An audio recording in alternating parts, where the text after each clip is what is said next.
Yeah, my talk is the outlier talk because it doesn't really have anything directly to do with the space trilogy, although I will refer to That Hideous Strength at one point later on.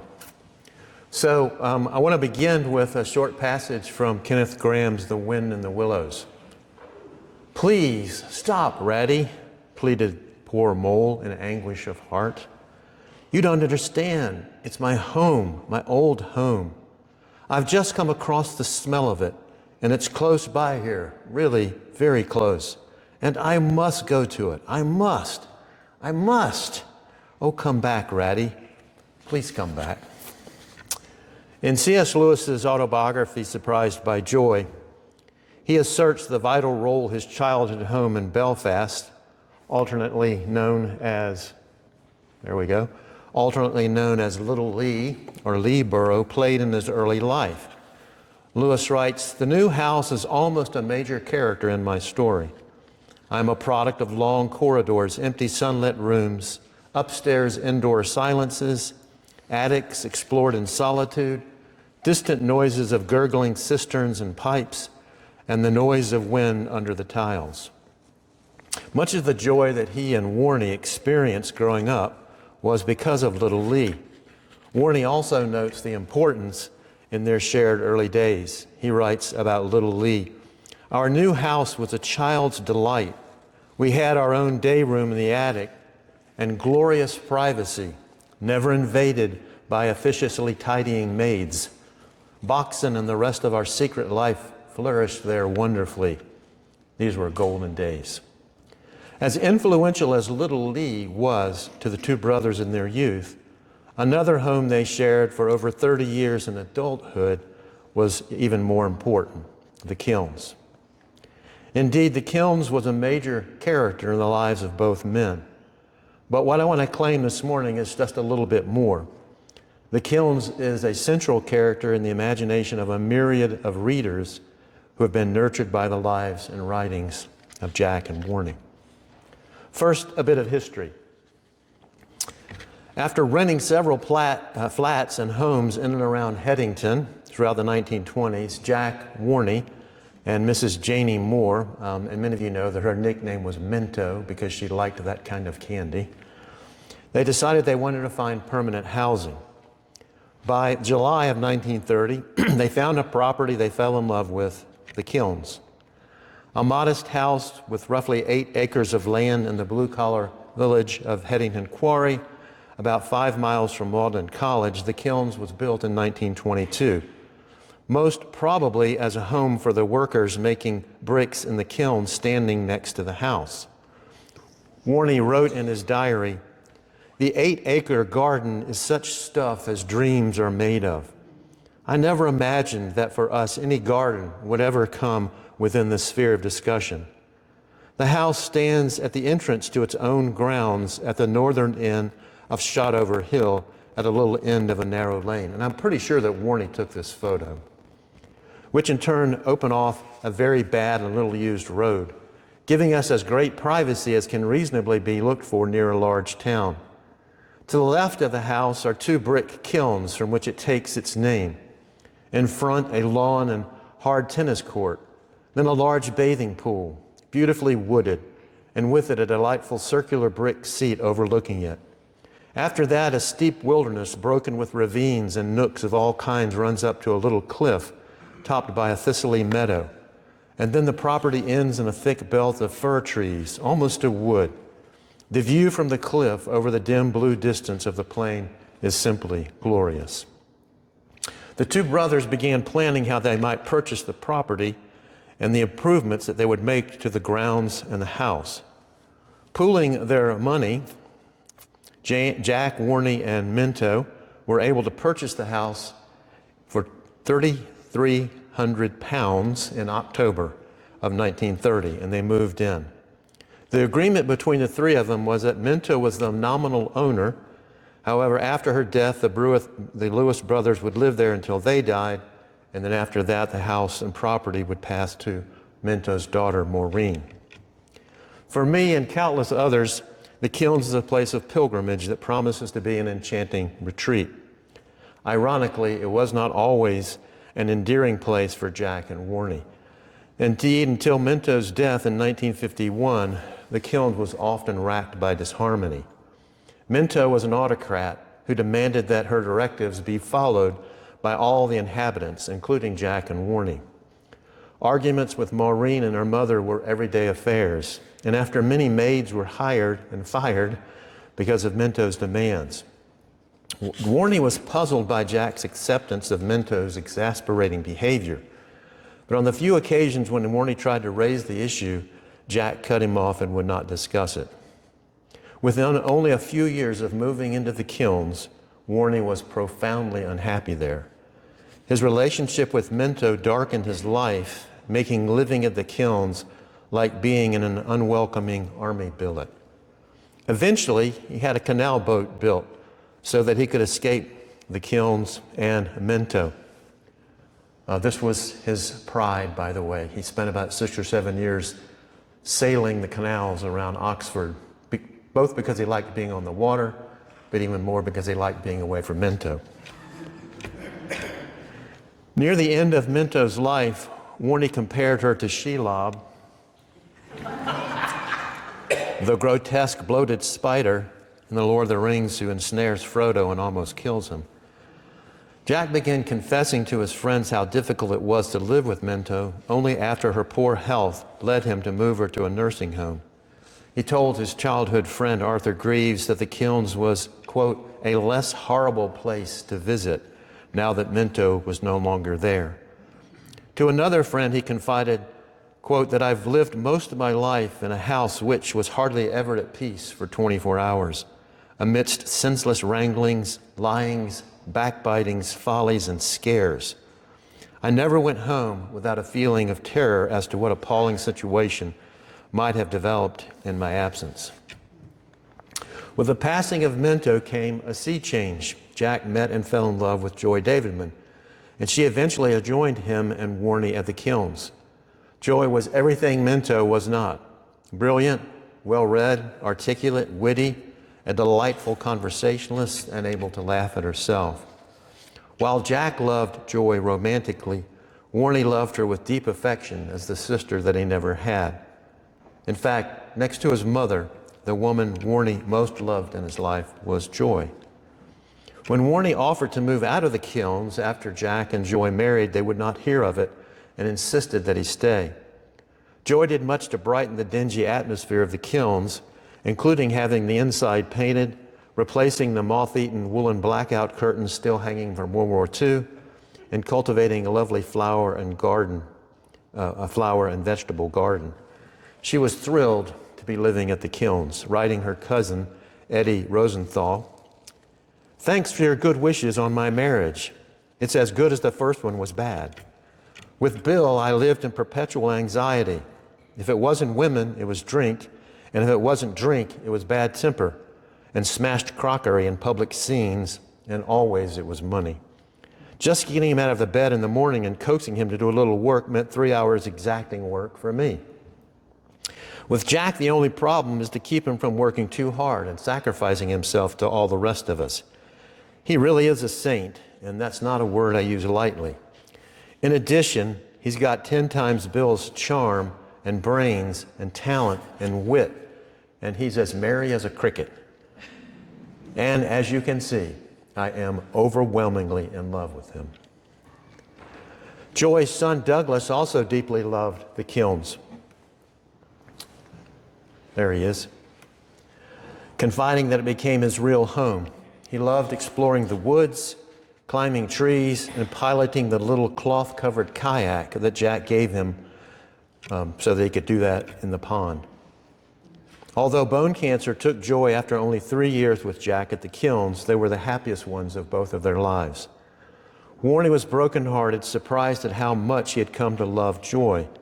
He wrote, "God rest her soul. I miss her to a degree which I would not have imagined possible." Jack died in 1963, as you know. Warnie outlived him by 10 years, but they were not very happy years because he desperately missed Jack.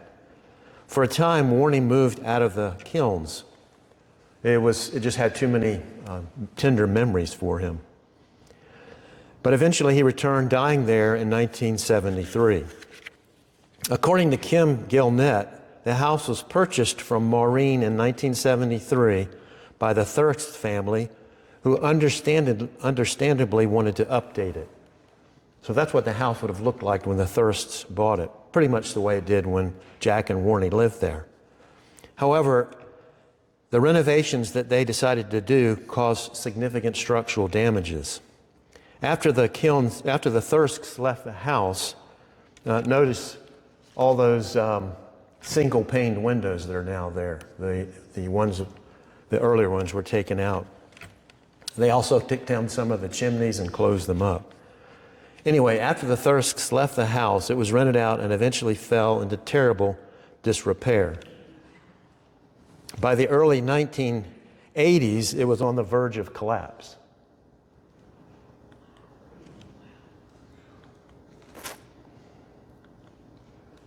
But who came to the rescue? Americans.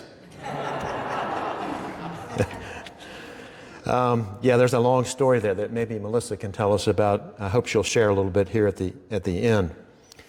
But a group of investors, most of them Americans, purchased the kilns in 1985, and a comprehensive restoration project was begun in 1993 under the direction of the C.S. Lewis Foundation. In 2002, the restoration was completed, and the C.S. Lewis Study Center at the Kilns began hosting scholars and residents, tours, and summer seminar programs. So that's kind of some history. My own first visit to the Kilns was prefaced by a stop at Holy Trinity Church in Headington Quarry, where the brothers were faithful members. Like many, I went to the graveyard looking to find the spot where Jack and Warnie were buried. I tried not to appear lost, but I had no idea where to find the grave. If you go there today, by the way, there's a sign that directs you to the grave. However, before I could start my search, I was invited into the church for the Wednesday morning communion service. After the service, an older gentleman, who I've come to believe was the church sexton, befriended me and took great pains to make me feel comfortable. While I explained that I wanted to find the grave of the Lewises, his face brightened and he said with a smile, "Follow me." When we got to the grave, we'll go ahead a little bit. When we got to the grave, he chatted easily, and since he had attended the church when Jack and Warnie were alive, he also shared other bits of information. He took me back into the church and showed me the pew where the brothers sat. That little plaque notes that that's where C.S. Lewis would sit. And he pointed out the Narnia window, an etched glass window in the church depicting various scenes and characters from the Narnia series. Then my guide told me that Jack and Warnie were unassuming and shy, just ordinary folk, he said, as far as the fellow parishioners were concerned. He said that they would often get up and leave church before the service was over. I guess they were good Baptists. To avoid autograph seekers. After giving generously an hour of his time, the sexton finished his remarks by claiming rather proudly and with a twinkle in his eye, "And you know, I've never read one book by C.S. Lewis."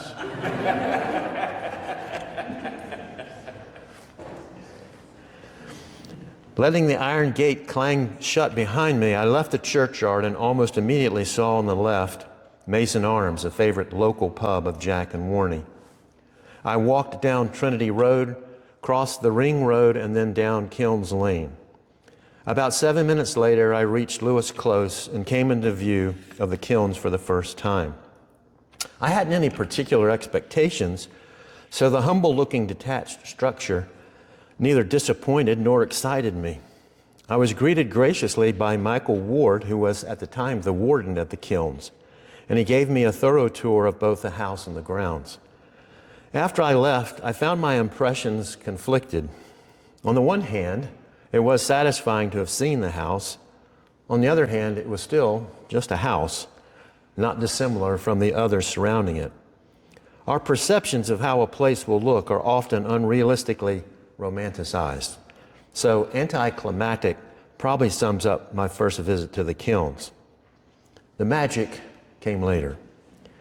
For over the last 25 years, I've returned to the Kilns frequently, both literally and imaginatively. Sometimes I've stayed there while doing research in Oxford. On other occasions, I've taught summer seminar courses for the C.S. Lewis Foundation. And on still other occasions, I've led undergraduates doing scholarly research on the Inklings. So these are just a few shots of some of the students that I've taken over. This is the group that I just took over last March, about a month ago. I think some of them have been here during the weekend. Maybe we'll see some of them this morning as well. Cuckoo Lane was the path that Lewis would walk back and forth from the Kilns to Montreat College. It's about a 55-minute walk downhill. I don't know what it's like uphill because I only walked downhill. But anyway, it's a cool little place. With each visit, the Kilns has become an increasingly central character in my imaginative engagement with Jack and Warnie. For instance, once while sleeping in Warnie's bedroom, my wife and I were startled awake in the middle of the night by a tremendous thumping. In the morning, when we asked about the noise, the disinterested reply was, "Oh, that was just the gardener killing moles." I wondered if Fred Paxford, the handyman who lived on the grounds of the Kilns when the brothers lived there, had also spent morning hours whacking at moles who poked their heads up in the dark. Often at the beginning of a week of teaching at the Kilns, I've seen participants wipe away tears. So moved were they to be in the home of Jack and Warnie, the place where many of their beloved books were conceived and written. One day as I was leaving the grounds by the side gate, I saw what turned out to be a film crew from Korea. When I confirmed for them that yes, this was indeed the home of C.S. Lewis, the reporter clutched his heart and almost fainted. I've also been asked if I've seen any ghosts roaming the Kilns. No, I've not seen any spirits, but if there are any, they must be friendly. Speaking of spirits, during one visit, I decided to reread That Hideous Strength. The experience was both exciting and a bit discomforting. Staying in Warnie's bedroom, I imagined the nice and the macrobes in much more intense and literal ways than I had in earlier readings. Eerie, sinister, almost ghastly. In contrast, how can I not but reflect with delight upon celebrating 4 wedding anniversaries in the garden at the Kilns? Indeed, now whenever I think of the Kilns, a flood of delightful memories rushes over me. Some of my best writing projects were either begun or nurtured there, including my studies on Lewis as a poet, how the 17th century divine George Herbert influenced Jack spiritually, and experiencing the passion and power of Joy Davidman's love sonnets to Jack. I recall with pleasure the time I brought my 16-year-old daughter to the Kilns. She had already read the Narnia Chronicles, so I encouraged her to begin reading the Harry Potter series. While she was initially reluctant, it was during that stay at the Kilns that sparked what is now her deep devotion to the Potter books. Equally wonderful to recollect are the dozens of people I've spent time with at the Kilns.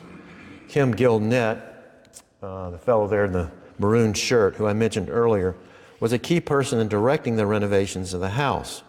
And I've spent many hours with him co-leading summer seminars, exploring Oxford, and taking groups to Cambridge.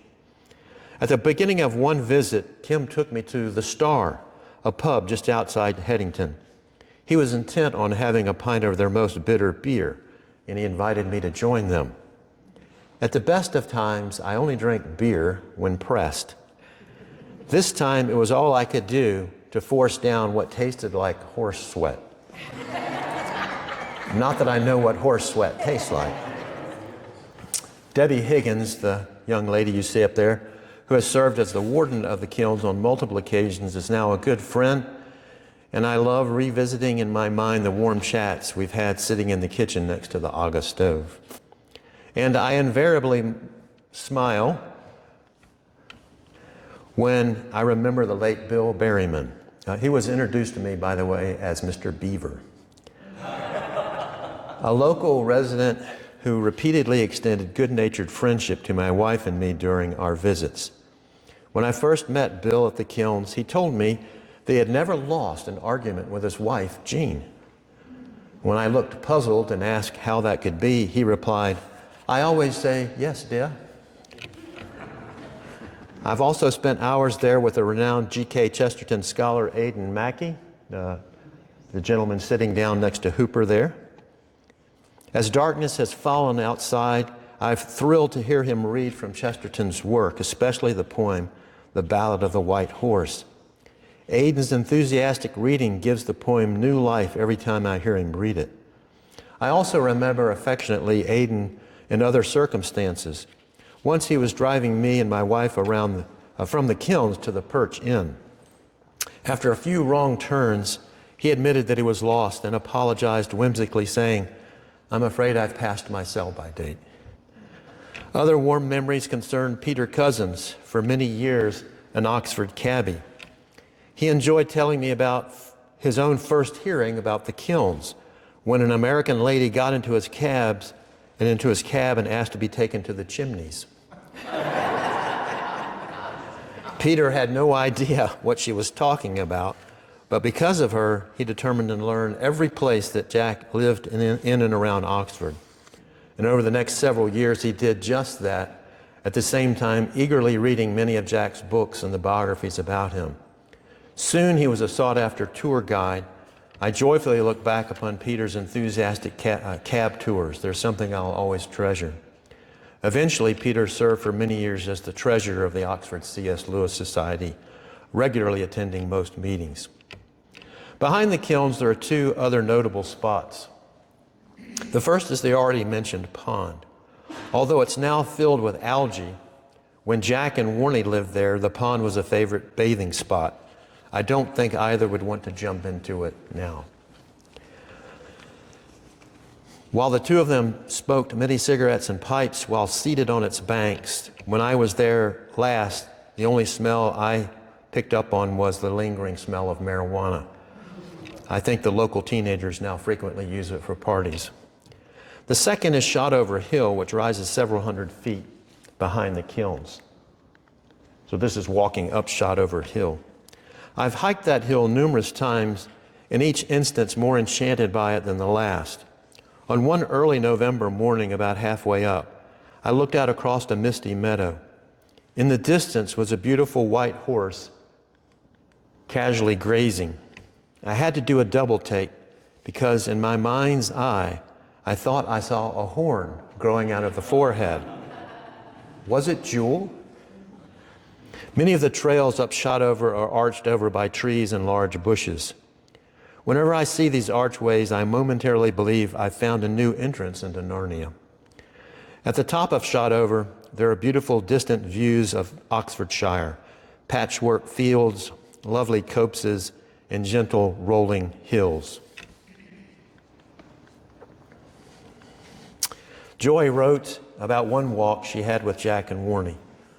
One day the three of us were over Shotover to Horsepath and then to Garsington, coming back by way of Wheatley, and getting caught in a savage rain. I blistered my feet, and Jack and Warnie practically had to pull me up Shotover on the last stretch, but it was a great fun. She ended up writing a poem entitled Ballad of Blistered Feet, based on that experience. Over the many visits I've made to the Kilns, until recently I had stayed in all the bedrooms save one, and that was Jack's. I like staying in Warnie's bedroom because although it can be cold, it's a little out of the way and relatively quiet.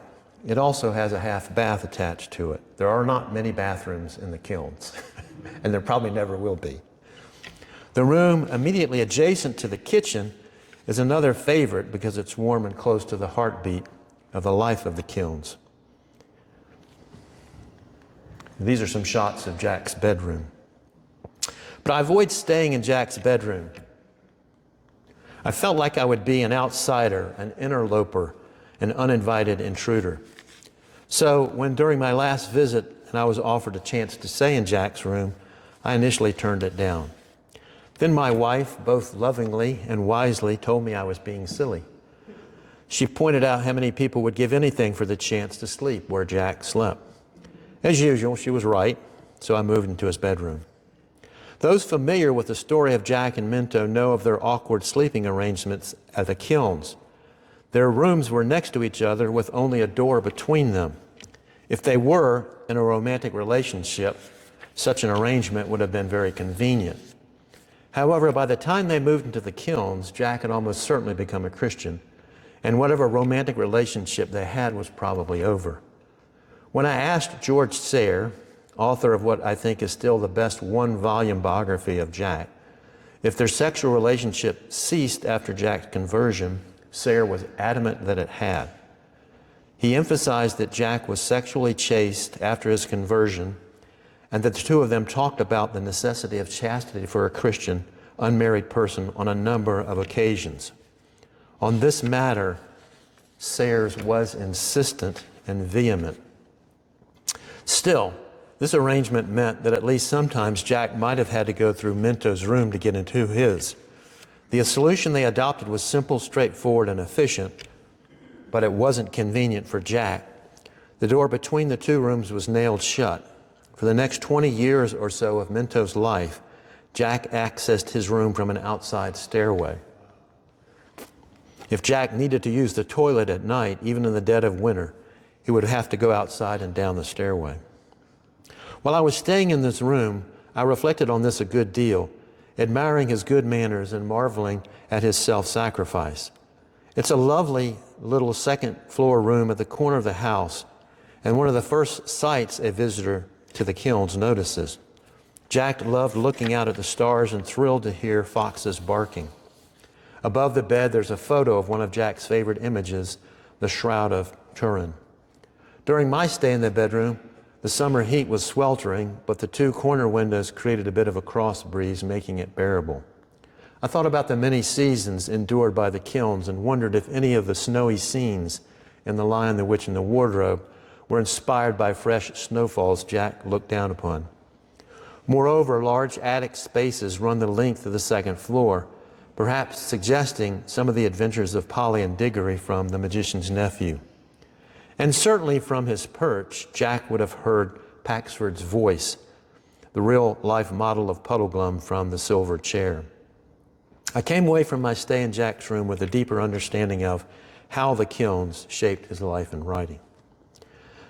I'm surely only one, there's a few more shots, it's George Sayre. I'm surely only one among a legion who find the Kilns to be a major character nurturing our imaginations about Jack and Warnie.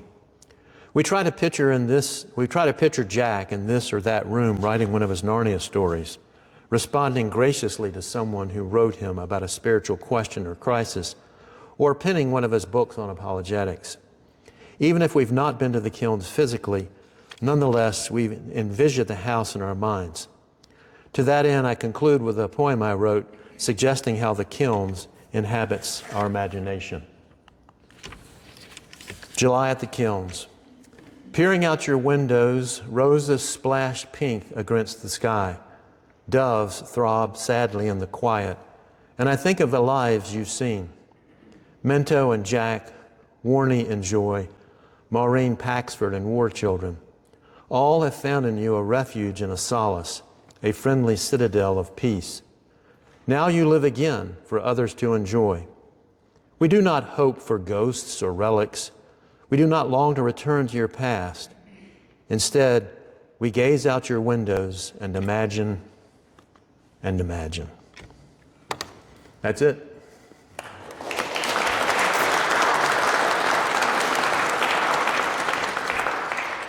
So we have some time for people to chime in about their experiences at the Kilns. Yes? I was just going to ask you to speak about the windows that they put back in. Oh yeah, the windows, you could see that the Thursks took out those multi-paned windows and put in single-paned windows.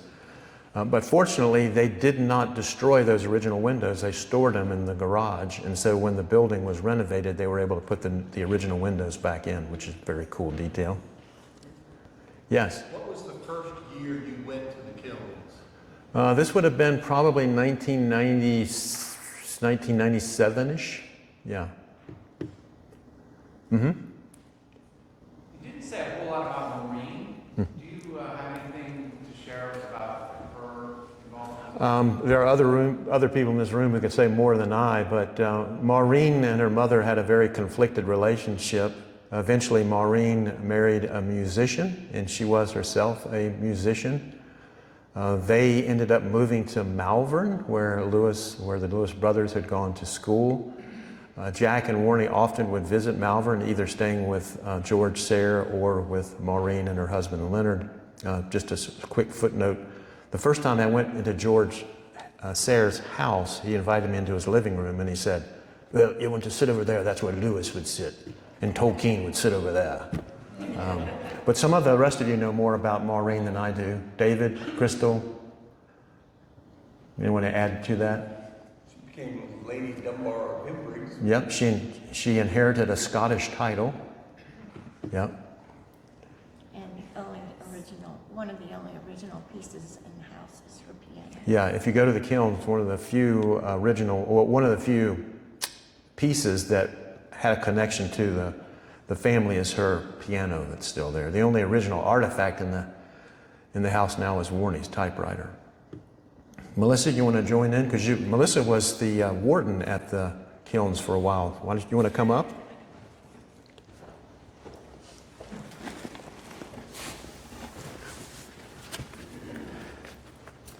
Don mentioned that the Kilns has become a place of pilgrimage, and I want to give glory to Jesus and keep him lifted up, but there are people that come there and come to the door or take pictures over the hedge or show up peeping in the windows when you're trying to get your morning coffee in the kitchen, who have been so influenced by Lewis's writings and have come to faith through him. It has become something of a place of pilgrimage. The first time I went was in 2005, and we'd been supporting the restoration. We lived in Redlands, California, where the foundation was, and Stan Matson, who was president of the foundation, his wife, Jean, was my son's second grade teacher, and I was the room mother. So that's how I got to know the Matsons. I thought everybody was sort of a room mother, and I ended up being the only person that volunteered. So I became the popular room mother with Mrs. Matson and my son in the second grade. And so that's how we found out about this very beginning of the restoration. At that point, the foundation had just been gifted, I guess, with the job of restoring. And for several summers, they did a vacation with a purpose, and they went over and restored, and they had a Hollywood set designer come in and scour for certain kinds of furniture that would have been there in the 50s, probably at the time that Joy was there. But so I told some of those stories when people would come, but when people came for a tour, I would start the tour in the dining room with tea and biscuits, like the biscuits that you had yesterday, digestive biscuits. And sometimes, I mean, if it was a really special person, I might make scones, but usually they got biscuits. And I would tell them about the history of the area, why it was the Kilns, how it was a brickyard, how Tom, Dick, and Harry were the highwaymen that would be shot over, or some of the various different tales that were associated with the area. And then I would give them the tour. Usually they would come in thinking it would be about a 45-minute tour, and 2.5 hours later would leave, just hugging and just the best of friends, because people were excited to be there, and I wanted to give them all that information that I could. But when I first got there in 2007, in the fall, I didn't know a lot about C.S. Lewis. I was a huge fan and I'd read the books, but people asked me questions, and then I had to go in and read a lot of stuff, and I was constantly contacting Kim or Stan to find out the answers to the questions, so I had to have a supply of answers. We went there the first time in 2005, and I was really heartbroken with the weeds in the garden. I know that sounds crazy, but it was such an important place to me that I couldn't believe that they had allowed weeds to grow up. So I just, got on my knees and started pulling weeds. It was kind of like my offering, in a sense, to all that C.S. Lewis had meant to me. And I think that's why they wrote to me a couple of years later and asked me to come and be the warden, was because they knew I would keep the garden weeded. We had a gardener, and he was great at planting things, but Russ and I, we put mulch down, and he rebuilt all those trellises that you saw with the roses, and we went out into the woods, and we worked with the people out in that nature reserve, and got to know the people in the community, and started having the meetings there at the house, and really tried to reach out to the people around, because they couldn't figure out what these crazy Americans were doing over there in that house. And we did have 4 students that lived there, but they weren't allowing buses to come down because it's a narrow little road, but people would be tromping through there all the time, and they just couldn't figure out why. So that was part of my job, was to tell them why this was important. One day, I was working in the garden, a guy came up and said, "Well, I don't know much about him, but I surely know that he was very good at mathematics." And since Lewis had failed the mathematics exam to get into Oxford, I said, I think you might be thinking of Lewis Carroll, who wrote Alice in Wonderland, because he was a mathematics professor. And see how people get confused? And Lewis Carroll wasn't even his name. It was, that was his pen name. But anyway, lots and lots of stories. I will tell you that in the wintertime, when it's dark, it's very cold there. But they have put a new boiler in, so that helps a lot. Just any other questions you guys have? I told you how I got there, yes. I've got other suggestions for the foundation. We're looking for their next project. Determine exactly what motorcycle it was that Warnie had, that we had C.S. Lewis as his conversion going to the zoo. Don knows. I couldn't hear the question. What kind of motorcycle? He had several different motorcycles. He called them all a dawdle. And as far as I've been able to ascertain, there's no such thing as a dawdle. Sorry. Warnie had a number of motorcycles. He called them all dawdles. And as far as I've been able to ascertain, there's no such model as a dawdle.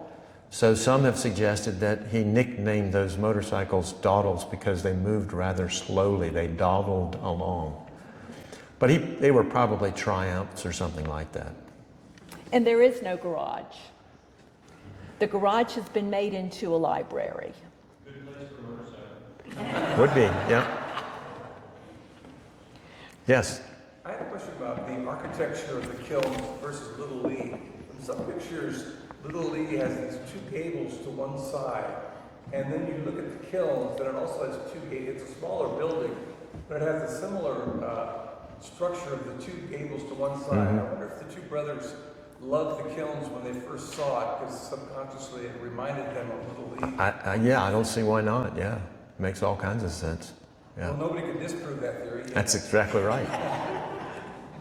There's so little said about Douglas's brother, and I have such a hard time imagining Lewis living with a mentally disturbed little boy.